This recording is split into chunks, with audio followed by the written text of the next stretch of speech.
Howdy, y'all. I am Adam the Renaissance Nerd, and I welcome you to another edition of my Star Wars Expanded Universe book club. With today's book, Dark Force Rising, the second book in the Thrawn Trilogy, written by one Timothy Zahn, the man who reinvigorated Star Wars as a franchise, the man who really truly began the Expanded Universe craze. If you are new here, I invite you to go check out the playlist I've set up chronicling the previous editions of the book club. We started with Shadows of the Empire, and we have been going chronologically forward. We're going to keep going chronologically forward. Following the main story timeline, not going to be reading X-Wing, not going to be reading Clone Wars stuff. We are following the main adventures of our Holy Trinity, Han, Luke, and Leia, and their offspring and their allies, all the way to Crucible. That being said, embrace the expanded universe. Black pill Disney Star Wars. It is not real Star Wars. Embrace the expanded universe. It is there waiting for you.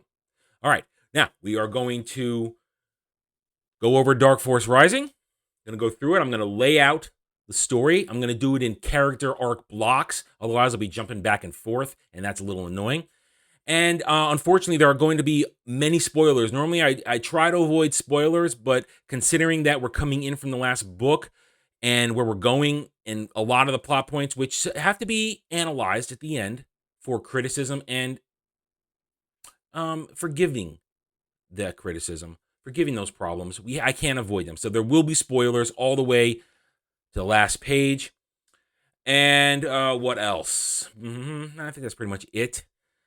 All right, so where did we leave off in Heir to the Empire? Heir to the Empire ended with our heroes, Han, Luke, and Lando, thwarting Grand Admiral Thrawn's attempt to steal capital ships from the Sluice Von shipyards.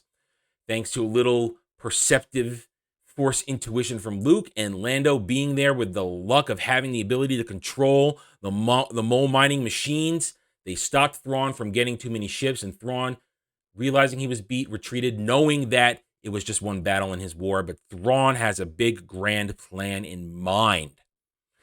Meanwhile, back on Coruscant, Admiral Ackbar has been arrested for treason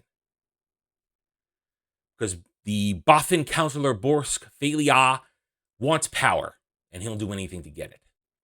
So our heroes have returned to Coruscant in an attempt to try and rescue Ackbar's reputation, get him restored to supreme commander of the New Republic military, because they see the threat. They know the threat. There is a Grand Admiral. At this time, they do not know he is Thrawn. They merely know there is a Grand Admiral. Han has seen him on Merkur. So has Luke. So has Lando. Let's see. I think Leia has heard rumors at this point, and they know he's out there. They know that's a problem because the Grand Admirals were the Emperor's elite of the military command. There were, I think they mentioned in the book there were a total of 8 of them, and at this point they got all of them, but Thrawn was so secreted away they did not know he existed.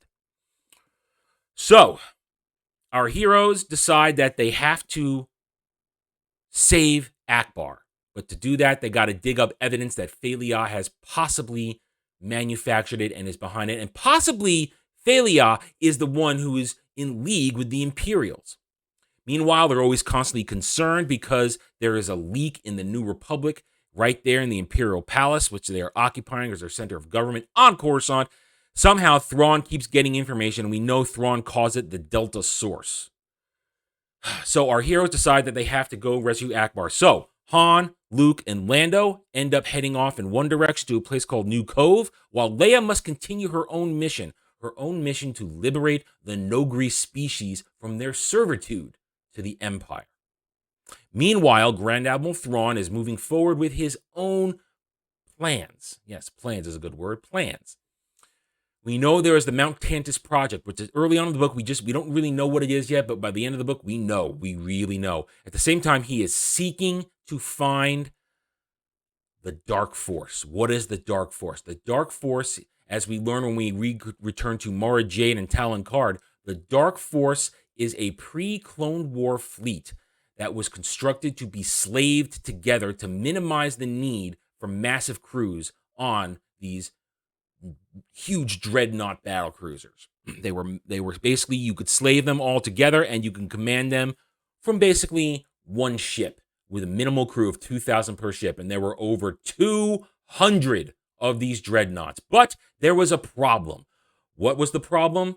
Back then, there was some sort of hive virus, they called it, and it was a breakout, and it causes people to go insane. And while they were still prepping the ships for service, the crews at the time got the hive virus, it broke out, and they triggered the ships to jump to light speed without a destination, so the ships were sent off into the deep black, never to be seen again for 44 years, or over 40, over 50 years, by Zahn's chronology. We're going to talk about the chronology when we get to the analysis at the end of the book. So that's what everybody is hunting suddenly now for. Thrawn is hunting for the Katana fleet. That's the actual name for the Dark Force fleet, the Katana fleet. He's hunting for it. And Talon Card knows exactly where it is because he stumbled upon it once upon a time during his early smuggler days when he was but a petty crewman on a ship.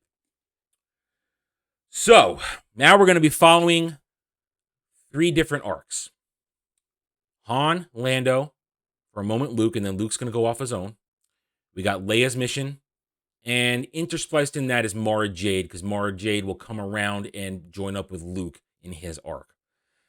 And Thrawn's arc is kind of the overwhelming thing, because we only see Thrawn through Captain Pellion's eyes, so we're never actually in Thrawn's head. And that was, as we discovered when I was reading my annotated version of Heir to the Empire, Timothy Zahn wanted to write Thrawn as something being truly alien. So he wanted it to be seen through a human's eyes as something unfathomable. So that's why we are never inside Thrawn's head in any of this. All right, so we're going to go through Han, Lando, for a moment Luke, all the way to their point before they rejoin with the rest of the story. What's happening? Han and Lando and Luke head to New Cove, where they are now hunting for evidence that Borsk Felia is in league with the Empire, or at the very least, manufacturing the evidence to get Akbar basically thrown in jail or executed for treason. So they get to New Cove, and events happen. They re-encounter a character from the earlier from Heir to the Empire called Niles Ferrier. He's a ship stealer. He's a ship thief, and Luke and Lando mediate something in terms of a disagreement in the casino. It's a casino that they're in. They're in a casino. It's a bar. I'm thinking of later in the book. Sorry, I'm thinking of the submarine casino later in the book. Sorry, got ahead of myself. No, they're in a bar, and Luke is asked to mediate a dispute between I forget where they were. Anyway, he's asking me just to mediate something, and this is important because this is part of Luke's arc, where Luke in this story is trying to figure out what it means to be a Jedi Master.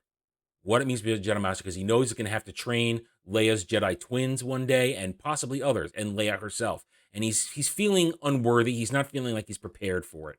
So this experience teaches him the lesson of how to mediate. And they use Niles Ferrier, and I bring him in because he comes into play later on. They bring in Niles Ferrier, and he uses Niles Ferrier to solve the problem, incurring his eternal anger towards both Luke and Lando.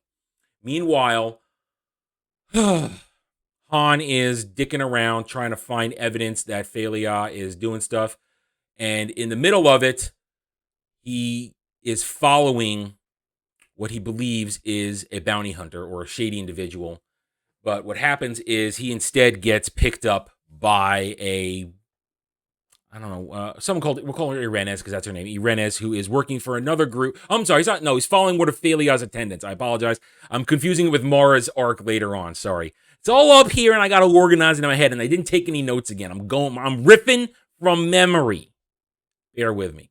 No, he's following one of Borsk Felia's attendants, and he gets picked up by someone called Irenez, who this person was going to meet, and he and Lando then get wrapped up and taken off planet by this group who says they are friendly to the Republic and definitely not friendly to the Empire. Meanwhile, as they're trying to leave the planet, the Empire arrives, the Star Destroyer arrives to basically do a loot and pillage mission for supplies. It's the arrangement that New Cove has worked out with the Empire so that nothing happens. But unfortunately, the Empire locks onto both Han and Lando and their new friends, and firefight ensues. Basically, Han and Lando on the Lady Luck. Han and Lando are on Lando's ship, the Lady Luck. Luke is in his X-Wing. They blast out of New Cove. Han and Lando's new friends, Cena and Irenez, their group calls in reinforcements. 3 dreadnoughts, wink, wink, come into play, help them escape, while Luke also blasts his way out. And now Luke goes off on his mission. He is now following up on the rumors of the Jedi Master Jurus Sabaoth on the planet of Jomar. So Luke's going to go off in his way. But we're going to stick with Han and Lando for a moment here. Han and Lando get swept up with this group, with these 3 dreadnoughts, and they get taken to a planet an unknown planet, to a post called Peregrine's Nest. There, they get introduced to this group, and Han meets a famous Corellian senator. Now, I forgot all about this stuff. I haven't read this book in well over a decade, so I had forgotten a lot of the stuff that went on in this. I completely forgot about Garm Bel Iblis. Senator Garm Bel Iblis, famous senator from Corellia, who disappeared shortly before the rebellion was in full swing. We learned that he did that because he purposely disappeared because he had a falling out with Mon Mothma and he didn't trust her. Point is, he's a little awestruck. This is one of his sort of heroes because Han is a Corellian. He is very patriotic as a Corellian. That's going to be made more apparent as we go through EU. He does love his homeworld, and he has that Corellian rebellious streak, that Corellian pride. But Han is a little awestruck, and Lando, however, is pretty. He senses Lando's gambler instincts sense that they're not getting the full story, and they soon learn that Belly Bliss, he has a lead on the Katana fleet. He has lead on the Katana fleet because the dreadnoughts, 6 of them was bought from the captain of the ship that Talon Card was on. That had an encounter with the Katana fleet. So there now are 2 people out there that know where the Katana fleet is. And after some negotiation and learning that Belly Bliss by his own pride has remained out of the New Republic, remained out of everything because his man pride won't allow him to go crawling back to Mon Mothma. And his number one, Cena, S-E-N-A, I'm going to say Senna, she wants Han to negotiate for Bella Bliss's return. She does, because she sees that they know that they're not going to get anywhere at this point. And sooner or later, the Empire, Thrawn, will find them. And we know that Thrawn is hunting the Corellian. He calls him the Corellian. He is hunting Bella Bliss. So, Han and Lando's arc will continue in a moment. They now, with the agreement to work with Senna and Belly Bliss to go find the captain of Card's former smuggling outfit, to try and get to him to find the Katana fleet, not knowing that Talon Card knows where it is. So now we're going to jump to Luke. Luke has gone off on his own to Jomar to find Jurus Sabaoth, who we know is the insane Jedi Master that Grand Admiral Thrawn found on the planet of Wayland, where Mount Tantus is. Mount Tantus, remember, is a storehold, a stockpile of some of the Emperor's most nasty shit, including something very important that's going to be revealed at the end of the book, which does come into conflict with Star Wars lore in general. But again, we'll go over that at the end of the video. Luke does end up at Jomar, and he meets Sabaoth, and right away, Luke knows something is wrong. But he also doesn't know that Sabaoth is using some basically Dark Force whammy power. Dark Force whammy power to cloud Luke's judgment. He didn't have his defenses up. So he gets clouded and he gets pulled into this whole thing where he's learning. He starts to sit and watch as Sabaoth tries to teach him how a Jedi should rule. Red flag number 1, how a Jedi should rule. Judge, because they are superior to the normies in the galaxy. So Luke goes through his period where he's on there for about a week or so, maybe a couple weeks, where he is watching Sabaoth be a tyrant and an overlord and mete out his version of justice, but it's conflicting with what Luke learned from Obi-Wan and from Yoda. And so Luke is in conflict here, but he's so tired and exhausted because he doesn't know that Sabaoth is putting the dark side whammy on him. And he's there, and this is basically Luke's inner conflict of his own confidence about that. But that's where we're going to stop with Luke, because now we're going to go to Leia. We're going to go to Leia. I stop with Luke because Luke's story returns when we get to Mara's arc, the Mara Talon Card arc. So Leia has gone off with Chewie and 3PO on the Falcon to try and convince the Noghri to end their servitude to the Empire. But she's not exactly sure how she's going to do that. She made a deal with the Noghri Kabarak to meet up at Endor in a month's time. And it's been a month, and they meet there, and after some persuasion, she persuades Kabarak, and after some violent attack from Chewie, she ends up letting her bring Chewie and 3PO along on his ship. They leave the Falcon in orbit around Endor. It's going to come into play later. And they head off to the Noghri planet. I'm probably going to pronounce this wrong. Hongor, something like that, where Leia is sort of smuggled in there, but as soon as they arrive, they discover that the Chimera, Thrawn's flagship, is in orbit. Now, Thrawn has gone there because he is busy. He has decided he needs to reinvigorate the Noghri to find Leia. They've lost a couple times now. He needs to motivate them. So he's there to call the Noghri leadership to order and give them command. Leia, after some convincing from Kabarak, understands that he did not betray her. Unfortunately, their hesitation as they entered the system was all that Thrawn needed to see that there was something hinky going on. Remember, Thrawn is a mad genius. Not mad genius. He's a freaking genius. Every little thing is important. He catches every detail. And pretty much Leia gets smuggled onto the planet, but the approach catches Thrawn's attention, so he heads to the village where Kabarak's clan is. Now, we get a look at Honagar, and we get a brief history. Before Thrawn arrives, we learn from interacting with the matriarch of the village, the female elder, that long time ago, and from Leia's initial understanding, we're going to see where this comes into play at the end of this arc, Leia's initial understanding is that there was a space battle over the planet between the Empire and the Rebellion. And it resulted in the Rebellion ship crash landing on the planet and causing massive natural disasters, a poisoning of the world. And at that time, the Noghri were a pre-space flight species. Well, short time after, by the Noghri recollection, Vader shows up. Darth Vader shows up and basically uplifts them. Saves them, uplifts them, and they owe him and the Emperor their loyalty for saving them and for giving them enough hope to restore their planet. And basically then they train them to be super uber assassins. So Leia now learns this history, but just as about she's going to start trying to maneuver it, Thrawn arrives. And Kabarak is brought before him for his odd return to the planet, and Thrawn now believes that Kabarak has betrayed him and the Empire because of his missing time after the attack on Kashyyyk in the previous book. So after a lot of stuff goes down, Kabarak gets taken prisoner, and Thrawn is basically threatening the Noghri. I'm going to do whatever I want, blah blah blah blah. And what happens is Leia suddenly starts to put the pieces together.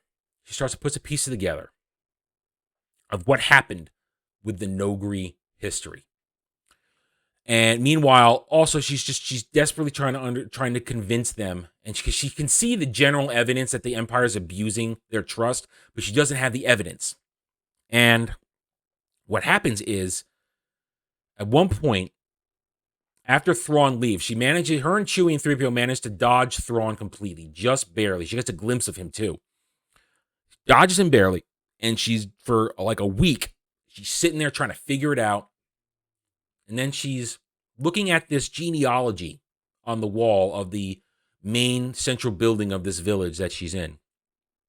And when she's talking to the matriarch, who understands that there's a problem, but she knows without proof they can't change their servitude. Oh, she also explains that at one point Vader transferred his command to Thrawn. So that's why Thrawn is in charge of the Noghri, because Vader gave him command of the Noghri before the events of Empire and Return of the Jedi. So Leia suddenly figures out, looking at the genealogy, that the Noghri are a longer-lived species than she first realized when the matriarch, who'd been calling Cabrak her third son, then understands that third son actually means grandson, not her third child. So Leia suddenly understands that the Noghri are much longer lived than she realized. And she's able to understand that it wasn't a battle between the Empire and the Rebellion, which she was feeling guilty over, that it was a rebellion ship that possibly caused the poisoning of the world. She realizes that it was a battle during the Clone Wars, where the ship crashed on the planet. And the Emperor and Vader took advantage of this and basically manipulated the Noghri into eternal servitude. Because she suddenly realizes that this particular grass that is the only thing that grows left on the planet is not the grass in itself. It's a modified genetic poison grass that the bio-cleaning droids are in fact using to continually poison the surface of Hanagar.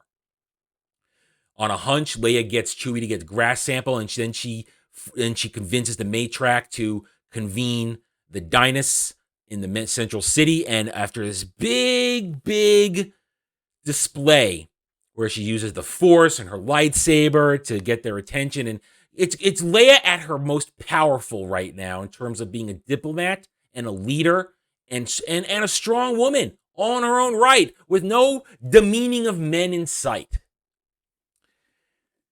She uses all the evidence she's gathered, including discovering a spy droid Thrawn had left behind, to show the Noghri that the Empire has been lying to them for decades, to send their young men, their young warriors off to battle, off to war, to die.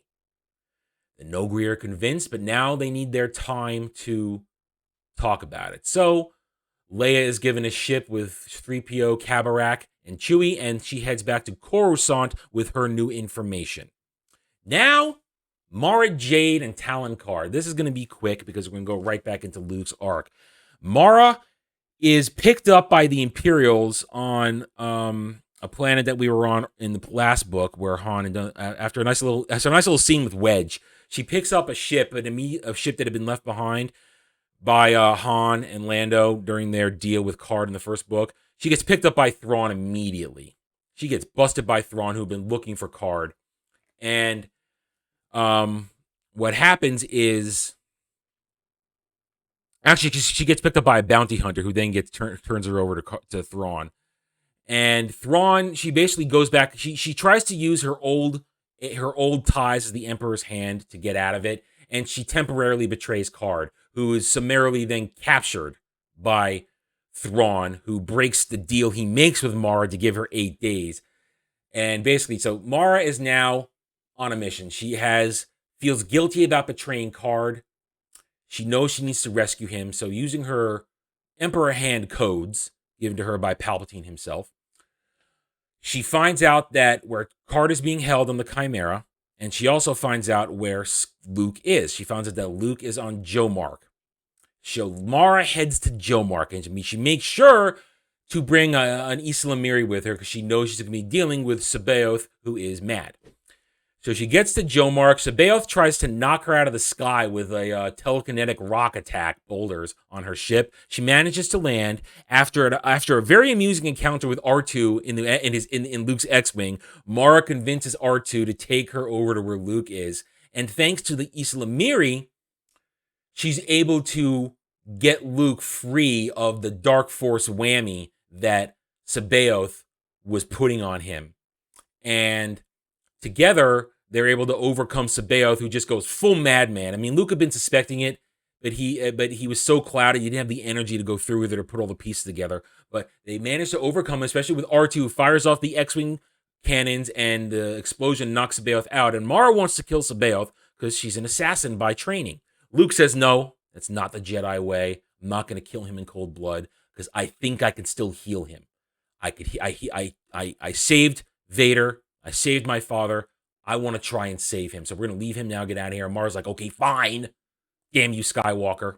Because remember, now, Mara, we're starting to get glimpses now at this point in this book. What's going on in Mara's head? Mara is being plagued by dreams of Palpatine being killed by Vader and Luke on Death Star 2. And she thinks, and she keeps hearing over and over in her head, Palpatine screaming, kill Luke Skywalker!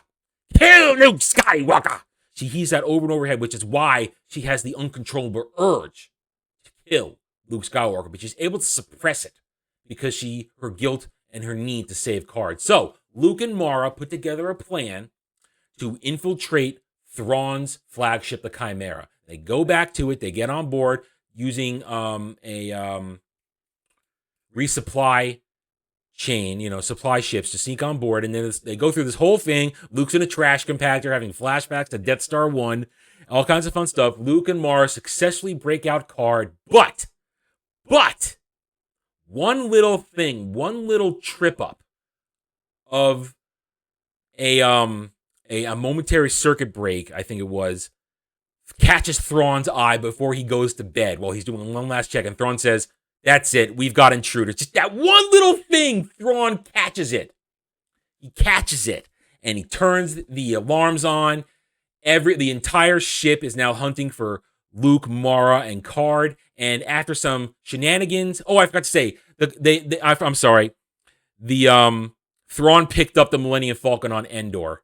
Because when he was hunting for Kabarak, I forgot that part. When he was hunting for Kabarak, he picked up the Millennium Falcon on Endor. So Millennium Falcon is on the Chimera. Forgot that part. Almost forgot that part. I said we would come back to that. So, escape shenanigans incur. Luke and Mara and Card manage to just fight their way out. They find the Falcon at random, and Luke's like, oh shit, we got to get that out of here. So they use that great escape scene on the Falcon, and they bust out of there. And Thrawn's like, damn, Luke Skywalker. But it's just a one-lost battle. We still have the War of the Mount Tantus project is still going to happen. We have to go. We have to get ready because we have to move. We have to get to the Katana fleet because now we know at this point Niles Ferrier has tricked Han and Lando. We're coming back together. Everything's starting to come together now. Niles Ferrier tricked Han and Lando into going after the captain, Card's former captain. So Thrawn has tracked Han and Lando to a submarine casino on another planet whose name I can't remember at the moment. So you've got now everybody is going for the Katana fleet because now Luke and Mara, Card tells Luke that the Katana fleet's out there and he's just going to give it to the New Republic because he's pissed at Thrawn. He says he's not pissed, but he's pissed. He's pissed at Thrawn, so he's going to give it to the New Republic. He's going to give it to him. So they're off to Coruscant. We now go to the submarine casino where Han and Lando are hunting for this captain, but Niles Ferrier got to him first. And therefore the Empire is there. It gets there. The Chimera arrives. They attack the submarine. And in the end, Han and Lando, after some pretty cool moments, you have really great Han moment. Han basically outwitting this alien, one of Niles Ferrier's alien crew, this thing called the Wraith. He outwits it. It's a great Han moment. You're like, yeah, that's Han Solo, baby. Yeah. Han and Lando fail. Bottom line is they fail. The captain gets swept up by the Imperials. So now they have to retreat. They get the hell out of there and they head back to Coruscant. So now everybody knows where the Katana fleet is. Everybody knows. Back on Coruscant, our heroes are reunited. Han, Luke, Leia, Lando, Chewie, Mara Jade, Talon Card go to the New Republic Provisional Council and say, we got to get there. Thrawn knows where it is. Thrawn knows where it is. Now we know his name is Thrawn because Ferrier let that slip to Han during their encounter on the submarine casino. But unfortunately, politics is in play here. Politics in play. Borsk Fey'lya makes a power move, forces them to let him send a group out there first to check things. I mean, Failure, this whole thing that Failure is trying to do is trying to look like a hero and get more political power so that he can usurp Akbar and eventually usurp Mon Mothma. Thing is, Han, Luke, and Leia, they're not going to have any of that. Card gives Leia the coordinates while he sends Mara off to rally his own troops. Leia gives the coordinates to Han. Han, Lando, Luke get a small task force together. Wedge, he's back on Coruscant. They get Rogue Squadron together, and they head off with an escort frigate. They head off on a cruiser to go get to the Katana fleet first, ahead of Failure and hopefully ahead of Thrawn. They get there, they find it. On a hunch, Luke directs them to a particular ship called the Katana. But then Failure finds out, and with Leia and Talon Card aboard his own frigate, staffed with all his true believer sycophants, all his allies, he then is there to arrest Han and Luke. But unfortunately, that is interrupted when an Imperial Star Destroyer arrives. Battle ensues. Failure starts to retreat, but then, while Rogue Squadron and a little monkeying with the Katana, they use that to fight him off for a second, and Rogue Squadron engaging TIE fighters and Imperial troop transports, Borsk Failure is retreating, and Leia's freaking out, and so is Card. But then, between Card and Leia, and this is a scene that had stuck in my mind for years, of Leia using her barely adequate force telekinesis to turn on the comm system on the frigate. Basically, Talon Card and Leia trick Failure into revealing that he doesn't give a damn about the military, that he's just a pure, greedy politician, and he basically loses all his power in one fell swoop. The frigate and the remaining X-Wing squadrons join Rogue Squadron in defending the Katana fleet. And unfortunately, Then Mara and Card's smuggler fleet arrives, and they're engaging. It looks like they're going to hold out. But then a second Star Destroyer arrives. And that tips the scale in their favor. They are unable to stop several troop transports from getting aboard the Katana. So Han, Lando, Chewie, Luke, and a couple of techs are basically they have to fight off a couple brigade, like a brigade of stormtroopers, a bunch of stormtroopers. Meanwhile, thanks to Han's trickery, eventually, I mean, this has again, Zahn loves Han. Han, in that awesome Han way, realizes after they've secured the Katana, they fend off the guys, some great Luke Jedi stuff, some great Luke tactics, Han and Lando tactics, great stuff. Han realizes that they're on the Katana. It's called the Katana for a reason. It's the prime ship that slaves all the other ships. They managed to jerry-rig the slave system to launch one of the other dreadnoughts and ram it into the second Star Destroyer, which gives them the edge to win, and it looks like they've won, when in fact they haven't won, because there's only 15 dreadnoughts there. Thrawn got there first and got the bulk, couple hundred dreadnoughts for his new fleet. And then they learned something very frightening. When they're inspecting the dead stormtroopers on the Katana, they discover that they're all clones. They're all the same. They all got the same face. They're all clones. And they realize that Thrawn has gotten his hands on cloning apparatus, cloning machines. And that's where we end the story. So, it's great. Let's analyze this real quickly. I've been going for a little while now. Again, this carries over from Heir to the Empire that Timothy Zahn understands what a Star Wars adventure should be. He understands that we want to see our heroes together. Han and Lando, even though Lando doesn't really want to be doing it, Han and Lando off on their own, basically buddy cop, buddy copying their way through the oh, I forgot. Garm Belly Bliss shows up to help in the battle. I forgot. Belly Bliss shows up in that battle to help out. Sorry, that's important because now he's brought into the fold. Sorry, forgot that. Okay, now Han and Lando buddy copying their way through this story is fantastic. You have great Han moments. You even get a great Lando moment on his own. You finally get through his eyes during the submarine casino. It feels so good because they're behaving like the characters we know and love. They're working together. Hey, old buddy. And if you're reading this and you're smart enough, you're even saying Han, old buddy, when you're in Lando, when Lando's speaking, you got to say Han because that's what he says, Han, not Han. I mean, that kind of fun stuff because you feel it, you know it, and you're enjoying it. You got Luke. Luke's arc is great because it's Luke just still figuring things out. Even though we've seen him figure things out progressively through all the books up until now, when you retcon it all together, he still hasn't put it all together to be a Jedi Master. And his encounter with Ceballos, even though he can sense it, he knows there's something wrong with him, the hopeful Luke is there. Not Jake Skywalker, Luke Skywalker.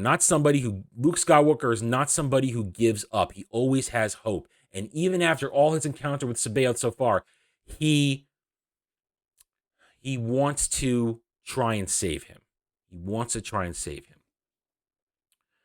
So you see the hopeful Luke, and then you see through his interaction with Mara, Luke's growing connection with Mara, which is something that's just going to be grand as we go forward with the EU. Luke's growing connection with Mara, he can't explain it. He feels it. He knows, he senses as a connection through the Force because he knows about her past as the Emperor's hand. Leia. This is Leia on display. This is Leia she's on her own completely. Chewie's there, but Chewie's ancillary. Yeah, Chewie has some great moments, but he's still ancillary. It's Leia doing her thing, being the diplomat, the nascent Jedi, understanding her own history, understanding what's going on, using her brain to solve things, not using anger, fear, and aggression, even though she gets really angry at times during her Nogri arc. But it's Leia. It's a strong, capable woman. And I'm saying strong, capable woman, not strong, powerful woman. A strong, capable woman, a hero in her own right, following her instincts, knowing that the Force is with her, and doing the right thing, saving a species, not just hopefully that they will join her, but to liberate them from slavery. It's Leia being great without destroying male characters in the process. That's proof that Timothy Zahn gets it. He understands the core character of Leia Organa Solo. Mara is great. We get more into Mara's head. We understand that what's driving her now, her hatred of Luke stems from this vision she keeps having that he killed the Emperor, and because he killed the Emperor with Vader, he destroyed her life. But you see that she's able to temper it and realize that it's irrational to an extent. That she has to put it aside because the growing good in her knows that she has to help Card, and she needs the only man in the entire galaxy that can help her, Luke Skywalker. And she's continually astonished at Luke's good nature. She keeps thinking he's going to be a bitch and an asshole to her, but no, Luke's good nature continually surprises her. So Mara's growth is great, and of course, Thrawn. Excuse me. Thrawn continually shows that even when he suffers these minor defeats, he's one step ahead. The Mount Tantus Project, clones. They continually say that even if Thrawn has the Katana fleet, there's no way he can get the hundreds of thousands of crewmen he needs to make it work. He's got clones.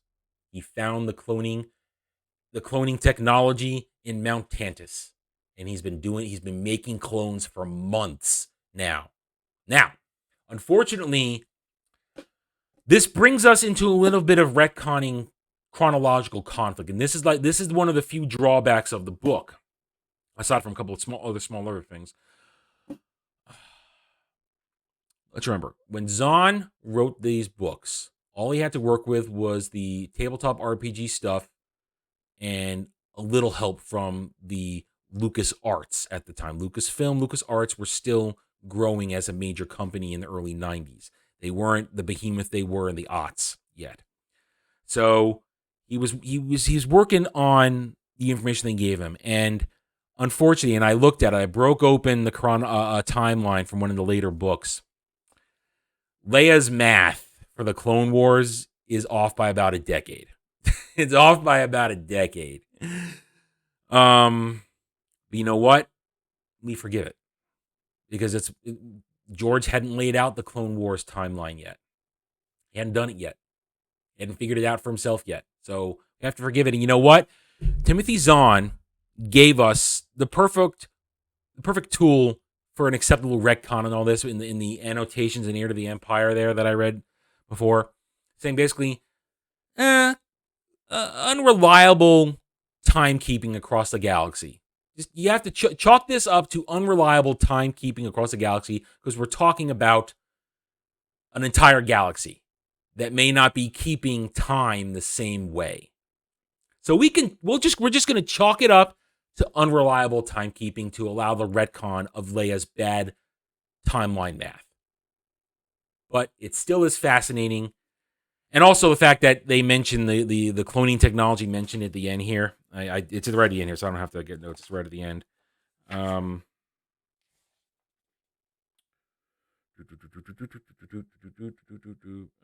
know what? Actually, I don't know where it is, and I don't want to drag this on. Basically, they mentioned the cloning technology here, which of course we know that the clones from the Clone War were done. God, what is their name? I can't remember. Shit. Well, you know where they were done. The tall, gangly aliens.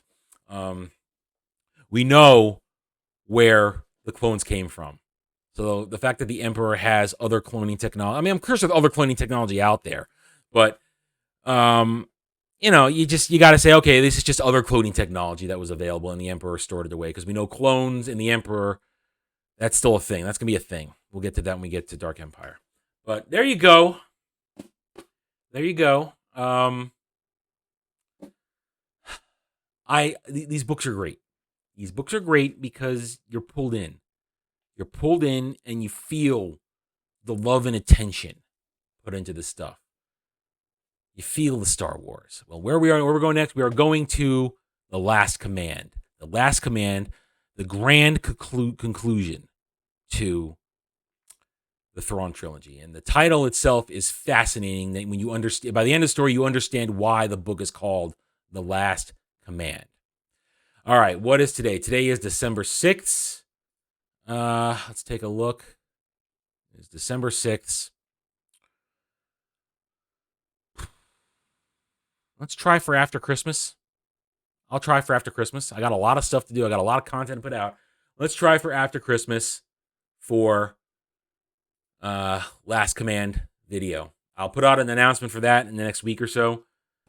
All right. I hope that you enjoyed this review. If you did, a like would be appreciated. If you're new here, again, I invite you to not only subscribe to my YouTube channel, but check out the previous sessions of this EU book club. And I hope that it just encourages you to embrace the expanded universe, which is real Star Wars. Hit your notifications. Share the video if you like what I'm preaching. Comment away. These comments are intended to be discussions because right now it's just me reading these books. I'm hoping in the future I can put together a good panel where we can all talk about this and enjoy it. So for right now, the discussion can go on to the comments. Check out the Geeks and Gamers forum where I will post also another thread where you can talk about it there. Let's have fun with this. Let's keep enjoying the Star Wars expanded universe, and I will see you next time at The Last Command. Take it easy. Thanks for watching, everybody. I don't do Facebook. I will never do Twitter. If you want to reach out to me, just email me. It's purely for this channel. I will not miss your communication. Check me out at the Geeks and Gamers forums under @ROAS. Join me in conversations there, among many others. And I'm now on Odyssey @The Renaissance Nerd. Follow me there as well. Help us keep fighting to return escapism to entertainment. Thank you again for watching. See you next time.